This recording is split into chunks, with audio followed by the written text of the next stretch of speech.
الحمد للہ رب العالمین والصلاة والسلام علی سید الانبیاء والمرسلین اما بعد فاعوذ باللہ من الشیطان الرجیم بسم اللہ الرحمن الرحیم الصلاة والسلام علیک یا رسول اللہ وعلی آلک واصحابک یا حبیب اللہ الصلاة والسلام علیک یا نبی اللہ وعلی آلک واصحابک یا نور اللہ۔ پیارے پیارے اسلامی بھائیوں اور مدنی چینل کے ناظرین، ایک بار پھر ہم سب موجود ہیں اپنے بہت ہی پیارے پروگرام حدیث قدسی میں۔ فرمان خدا کا ہے اور روایت مصطفیٰ کریم صلی اللہ تعالیٰ علیہ وآلہ وسلم کی ہے۔ بہت ہی پیارے پیارے فرمان ہمارے پیارے پیارے رب کے، جس نے ہمیں پیدا کیا۔ اس سے پہلے کہ آج کے موضوع پر بات کریں، نبی کریم صلی اللہ تعالیٰ علیہ وآلہ وسلم پر درود پاک پڑھنے کی فضیلت۔ اللہ کے آخری نبی نبی ہاشمی صلی اللہ تعالیٰ علیہ وآلہ وسلم نے ارشاد فرمایا، جو شخص مجھ پر 10 مرتبہ درود پاک پڑھتا ہے، اللہ پاک اس پر اپنی 100 رحمتیں نازل فرماتا ہے۔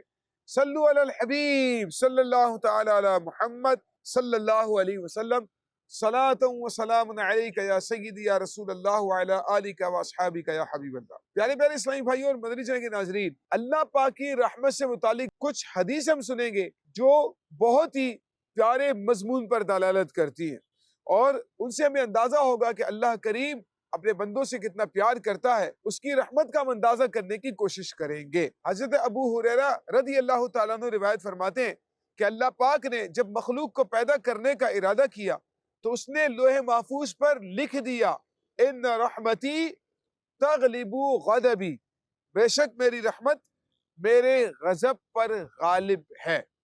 یہ وہ عظیم الشان حدیث پاک ہے جس میں اللہ پاک اپنی رحمت کا اعلان فرما رہا ہے کہ میری رحمت میرے غضب پر غالب ہے۔ دیکھیں، جو لوگ اللہ کی نافرمانی کرتے ہیں ان پر اللہ کا غضب، جو نیک لوگ ہیں ان پر کثرت کے ساتھ اللہ پاک کی رحمتیں ضرور نازل ہوتی ہے۔ لیکن ایک بات یاد رکھیں، اللہ کی رحمت میں سے حصہ ہر انسان کو حاصل ہوتا ہے، وہ نیک ہو یا گناہ گار، مسلمان ہو یا غیر مسلم۔ اللہ پاک کی رحمت میں سے حصہ ضرور تمام لوگوں کو ملتا ہے۔ یہ بات ذہن میں رکھنے کی ہے۔ ایک بہت ہی عجیب و غریب قسم کا واقعہ میں آپ کو سناتا ہوں۔ مشکوٰۃ شریف کے حدیث پاک، ایک شخص نبی کریم صلی اللہ علیہ وآلہ وسلم کی بارگاہ میں حاضر ہوا، اور نبی کریم صلی اللہ علیہ وآلہ وسلم کی بارگاہ میں وہ اس حال میں حاضر ہوتا ہے، اس کے اوپر ایک کمبل تھا اور اس کے ہاتھ میں کچھ تھا جسے اس نے کمبل کے ساتھ چھپایا ہوا تھا۔ پیارے آقا صلی اللہ علیہ وآلہ وسلم کی بارگاہ میں حاضر ہوتا ہے، عرض کرتا ہے، یا رسول اللہ صلی اللہ علیہ وآلہ وسلم، میں ایک جھاڑی کے پاس سے گزرا، مجھے چڑیا کے بچوں کی آواز آئی۔ جب میں نے دیکھا تو چڑیا کے 2 بچے وہاں پر موجود تھے۔ میں جیسے ہی چڑیا کے بچوں کو میں نے پکڑا، ان بچوں کی ماں جو تھی وہ ان کے اوپر آ کر منڈلانے لگی اور چکر لگانے لگی۔ میں نے جب اس کو اس کے بچے دکھائے تو وہ چڑیا آ کر ان بچوں کے اوپر گر گئی۔ میں نے اس چڑیا کو بھی اس کے بچوں کے ساتھ پکڑ لیا اور اس کے بعد کمبل میں چھپا کر آپ کے پاس لے آیا۔ پیارے اسلامی بھائیوں اور مدنی چینل کے ناظرین، اللہ کے آخری نبی صلی اللہ علیہ وآلہ وسلم نے ارشاد فرمایا، تم اسے رکھ دو۔ چنانچہ جب اس نے اس کے بچوں کو رکھ دیا، آپ اندازہ کریں ان بچوں کی ماں، وہ بچے تو اڑنے کی طاقت نہیں رکھتے تھے لیکن ان کی ماں تو اڑنے کی طاقت رکھتی تھی۔ مدنی چینل کے ناظرین، لیکن وہ ماں ان بچوں کے ساتھ چمٹی رہی اور وہ اڑ نہیں رہی تھی۔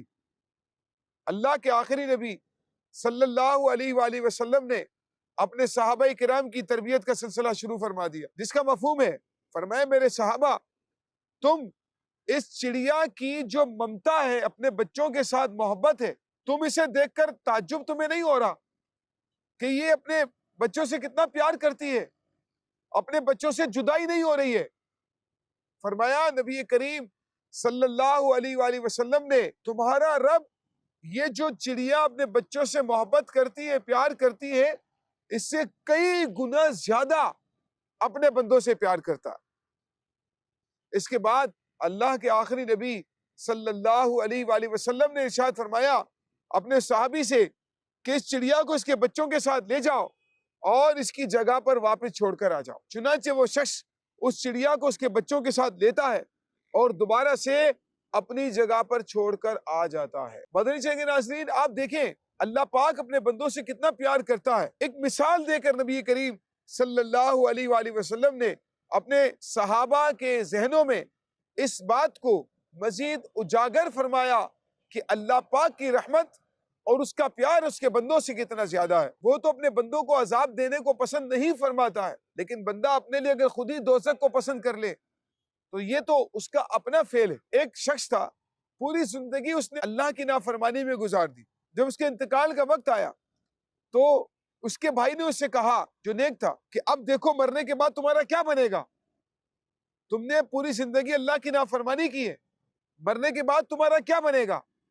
اس شخص نے کہا جس کی زندگی اللہ کی نافرمانی میں گزر گئی تھی، وہ کہنے لگا اچھا مجھے ایک بات بتاؤ، آخری وقت ہے، اس وقت میں وہ نوجوان کیا الفاظ استعمال کرتا ہے؟ وہ کہتا ہے کہ مجھے بتاؤ، اگر قیامت کے دن میرا رب میرا معاملہ میری ماں کے سپرد کر دے، اگر قیامت کے دن میرا رب میرا معاملہ میری ماں کے سپرد کر دے تو وہ میرے لیے کیا فیصلہ کرے گی؟ کیا مجھے دوزخ میں داخل کرنا پسند کرے گی؟ یعنی اس کے ہاتھ میں اگر فیصلہ دے دے کہ چاہے تو مجھے دوزخ میں داخل کر دے، چاہے تو جنت میں داخل کر دے، تم مجھے بتاؤ ماں میرے ساتھ کیا سلوک کرے گی؟ اس نیک بھائی نے کہا کہ ہرگز نہیں، ماں تمہیں کیسے دوزخ میں ڈال سکتی ہے؟ ماں تو اپنے بچوں سے بہت پیار کرتی ہے۔ مدنی چینل کے ناظرین، اس نوجوان نے کہا، اس گناہگار جس کی زندگی اللہ تعالیٰ کی نافرمانی میں گزر گئی، وہ کہنے لگا تو میرا رب جو میری ماں سے کئی گنا زیادہ مجھ سے پیار کرتا، میرا رب جس کی رحمت تو بہت وسیع ہے، وہ مجھے دوزخ میں کیسے داخل کرے گا؟ مجھے اپنے رب سے امید ہے وہ مجھے ضرور جنت میں داخل فرمائے گا۔ انتقال ہو گیا اس کا۔ اس کے انتقال کے بعد اس کے بھائی نے اسے خواب میں دے کر پوچھا کہ اللہ پاک نے تمہارے ساتھ کیا معاملہ کیا؟ اس نے کہا اللہ نے مجھے آخر میں جو میں نے گفتگو کی تھی، اس گفتگو کی وجہ سے اللہ پاک نے مجھے بخش دیا۔ تو مدنی چینل کے ناظرین دیکھیں، ماں تو ماں ہوتی ہے، مطلب مخلوق میں انسان ماں کی محبت کو کسی سے کمپیئر نہیں کر سکتا ہے، کسی سے اس کا تقابل نہیں کر سکتا ہے، کیونکہ ماں کی محبت مخلوق میں، کائنات میں، دنیا میں سب سے زیادہ، سب سے بے لوث، سب سے مخلص ہوا کرتی ہے، جس کو اپنے بچوں سے ریٹرن کی کوئی توقع نہیں ہوتی کہ میرے بچے میری محبت، میری خدمت کا ریٹرن مجھے کریں گے۔ اگر وہ نہ بھی کریں پھر بھی اس کی محبت اپنے بچوں سے قائم رہتی ہے۔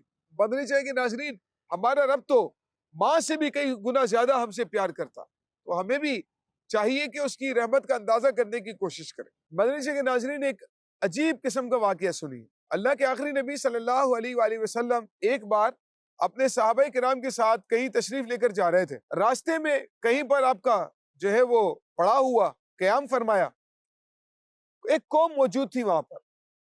نبی کریم صلی اللہ علیہ وآلہ وسلم نے ان سے پوچھا کہ تم کون سی قوم ہو، کیا مسلمان ہو؟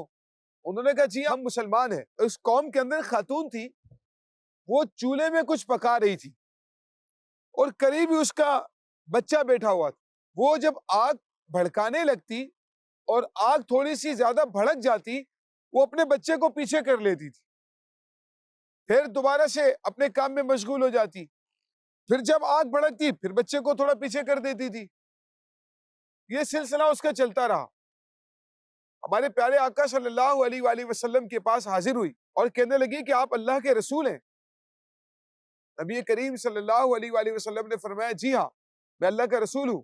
اس نے کہا میرے ماں باپ آپ پر قربان ہو، اللہ پاک ماں سے بھی زیادہ بندوں سے پیار کرنے والا نہیں ہے؟ نبی کریم علیہ الصلوۃ والسلام نے فرمایا بالکل ہے۔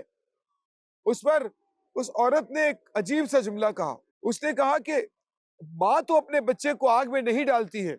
جب اللہ کے آخری نبی صلی اللہ علیہ وآلہ وسلم نے یہ جملہ سنا، نبی کریم علیہ الصلوۃ والسلام نے رونا شروع کر دیا۔ آپ صلی اللہ علیہ وآلہ وسلم کافی دیر تک روتے رہے اور اس کے بعد نبی کریم علیہ الصلوۃ والسلام نے ارشاد فرمایا کہ وہ تو صرف سرکش اور متکبر کو ہی عذاب دے گا۔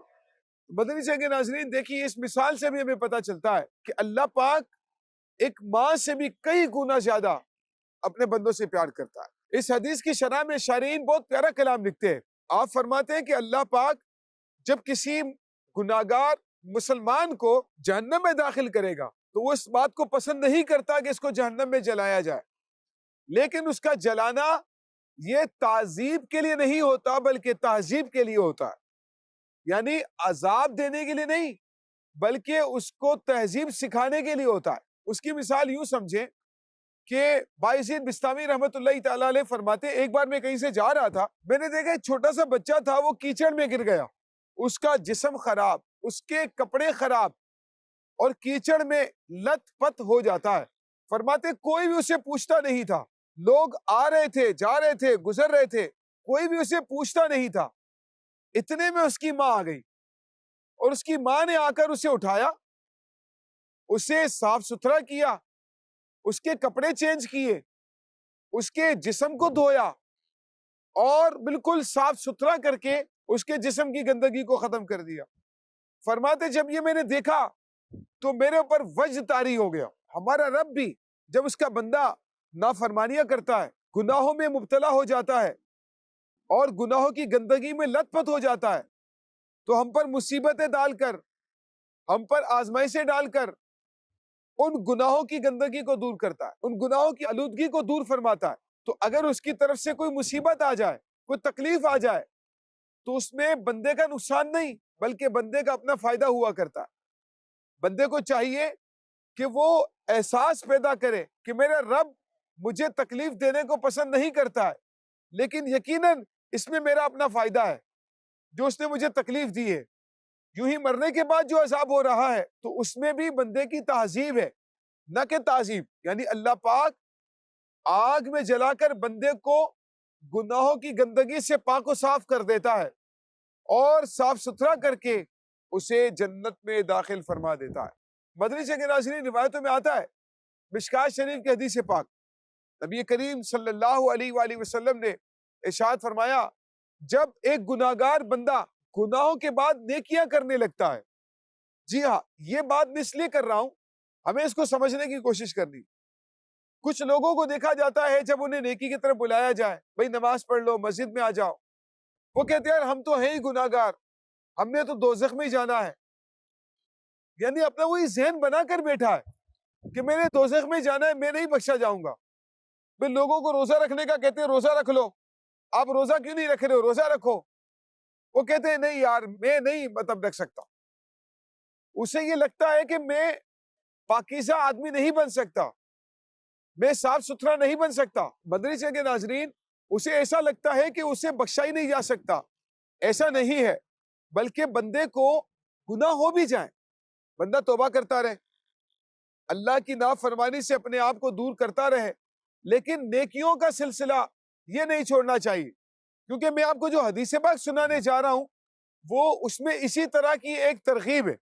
اللہ کے آخری نبی صلی اللہ علیہ وآلہ وسلم ارشاد فرماتے ہیں کہ جو گناہگار بندہ گناہ کرنے کے بعد نیکیاں کرنے لگتا ہے تو اس کی مثال اس طرح سے ہے کہ ایک آدمی کے اوپر کوئی تنگ زرہ ہو، لوہے کا لباس جو ہوتا ہے ایک تنگ زرہ ہو، اور وہ کوئی نیکی کرتا ہے، جب ایک نیکی کرتا ہے تو اس کی زرہ کا ایک چھلا کھل جاتا ہے، جب دوسری نیکی کرتا ہے تو دوسرا چھلا کھل جاتا ہے، تیسری نیکی کرتا ہے تو تیسرا چھلا کھل جاتا ہے، یہاں تک کہ اس کی وہ پوری زرہ زمین پر گر جاتی ہے اور اس کا جسم آزاد ہو جاتا ہے۔ تو ہوتا یہ ہے کہ جب انسان نیکی کرتا ہے نا، نیکیاں کرتے کرتے کرتے کرتے انسان گناہوں کے جال سے آزاد ہو جاتا ہے، یہ ہے نیکیاں کرنے کا فائدہ۔ لہذا انسان کو اللہ کی نافرمانی سے اپنے آپ کو دور رکھنا ہے اور اپنا یہ ذہن بنائے کہ میرا کریم رب مجھے ضرور بخشے گا۔ دیکھیں نا اس کی رحمت دیکھیں، جب انسان نیکی کا ارادہ کرتا ہے اللہ پاک نیکی کا ارادہ کرنے پر ثواب عطا فرما دیتا ہے، نیکی کر گزرتا ہے اللہ کریم 10 سے 700 گنا تک زیادہ اسے ثواب عطا فرماتا ہے، اور جب گناہ کا ارادہ کرے تو گناہ کا ارادہ کرنے پر گناہ نہیں لکھا جاتا، جب گناہ کر لیتا ہے تب بھی فرشتوں سے کہا جاتا ہے کہ ابھی ٹھہرو، ہو سکتا ہے میرا بندہ اپنے گناہ سے توبہ کر لے، جب بندہ گناہ سے توبہ کر لیتا ہے اللہ پاک نامہ اعمال سے بھی اس گناہ کو مٹا دیتا ہے۔ آسمان کے جس حصے کے نیچے کھڑے ہو کر اس نے وہ گناہ کیا تھا اللہ پاک اس حصے کو بھی اس کا گناہ بھلا دیتا۔ گناہگار بندہ اسے اللہ کی رحمت پر نظر رکھنی ہے، لیکن ایک اور اہم ترین بات یاد رکھیں کہ کچھ لوگوں کو دیکھا جاتا ہے گناہ پر گناہ، گناہ پر گناہ، گناہ پر گناہ، سمجھایا جاتا ہے کہ یار ایسا نہ اللہ ناراض ہو جائے، اللہ کی نافرمانی مت کرو، گانے باجے مت سنو، جوا مت کھیلو، شراب مت پیو، اللہ ناراض ہو جائے گا، ایسا نہ ہو کہ اللہ تمہیں دوزخ میں داخل کر دے۔ تو پتہ کیا کہتے ہیں؟ وہ کہتے ہیں یار اللہ بخشنے والا ہے نا، بخش دے گا، بس اللہ معاف کر دے گا گناہ، مرنے کے بعد دیکھا جائے گا۔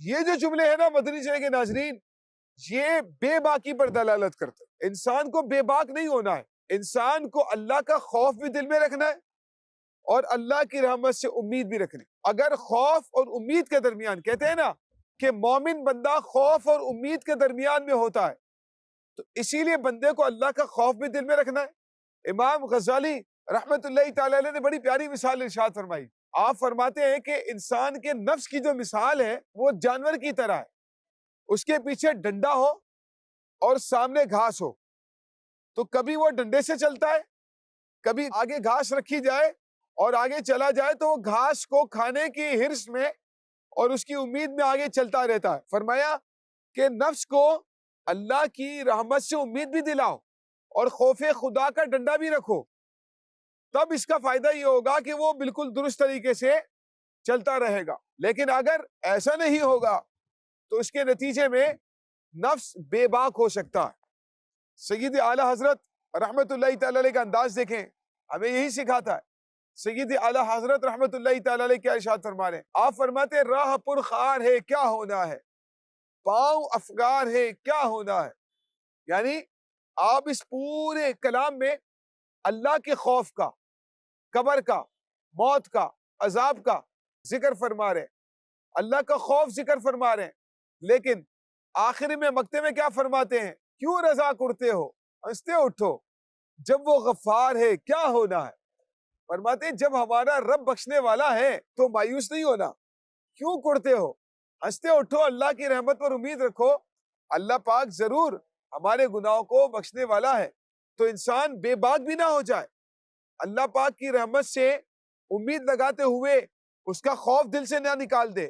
ایسا نہ ہو کہ خدا کا خوف دل سے نکل گیا جس کے نتیجے میں انسان بے باک ہو کر اللہ کا نافرمان ہو جائے۔ تو دونوں چیزوں کو پیش نظر رکھنا چاہیے۔ سیدنا فاروق اعظم رضی اللہ تعالیٰ عنہ، دیکھیں یہ بزرگان دین ہماری بہترین تربیت فرماتے ہیں۔ ان کے اقوال کو دیکھیں، ان کی سیرت کو دیکھیں، ان کے واقعات کو دیکھیں، ہمارے لیے بہترین نمونہ عمل۔ فاروق اعظم رضی اللہ تعالیٰ عنہ نے انگوٹھی پر لکھوایا ہوا تھا کفا بالموت واعظا، فرماتے ہیں نصیحت کے لیے موت کافی ہے۔ یعنی آپ نے اپنی انگوٹھی پر لکھوایا ہوا تھا کفا بالموت واعظا، نصیحت کے لیے موت کافی ہے۔ تو آپ بڑا پیارا ارشاد فرماتے ہیں فاروق اعظم رضی اللہ تعالیٰ عنہ، آپ فرماتے ہیں اگر قیامت کے دن یہ اعلان ہو جائے کہ سوائے ایک کے سارے جنت میں جائیں گے، ایک آدمی دوزخ میں جائے گا، باقی سارے جنت میں جائیں گے، فرماتے ہیں مجھے اللہ کا خوف ہے کہ کہیں وہ دوزخ میں داخل ہونے والا ایک دوزخی میں ہی نہ ہوں۔ فرماتے ہیں اور اگر قیامت کے دن یہ اعلان ہو جائے کہ سوائے ایک کے سارے جہنم میں جائیں گے، ایک جنت میں جائے گا۔ ظاہر ہے جو انبیاء رسول وہ تو انڈرسٹوڈ ہیں، لیکن عام لوگوں کے اعتبار سے بات کرتے ہیں۔ آپ فرماتے ہیں کہ اگر یہ اعلان ہو جائے کہ سوائے ایک کے سارے دوزخ میں جائیں گے، ایک جنت میں جائے گا، فرماتے ہیں مجھے اپنے رب سے امید ہے کہ وہ جنت میں داخل ہونے والا شخص واحد جنتی میں ہوں۔ تو خدا کا خوف بھی دل میں رکھنا ہے، رب کی رحمت سے امید بھی رکھنی۔ تو جب خدا کا خوف ہوگا، رب کی رحمت سے امید ہوگی، تو انشاءاللہ اللہ نے چاہا تو ضرور اس کی رحمتوں میں سے ہمیں حصہ نصیب ہو۔ اللہ پاک اپنا خوف عطا فرمائے، اپنا حقیقی خوف عطا فرمائے، اپنی رحمت سے امید رکھنے کی توفیق عطا فرمائے، آمین بجاہ نبی الامین صلی اللہ تعالی علیہ وآلہ وسلم۔ صلو علی الحبیب صلی اللہ تعالی علی محمد صلی اللہ علیہ وسلم۔ جلا آئے حدیث قدسی میں سنتا ہوں جب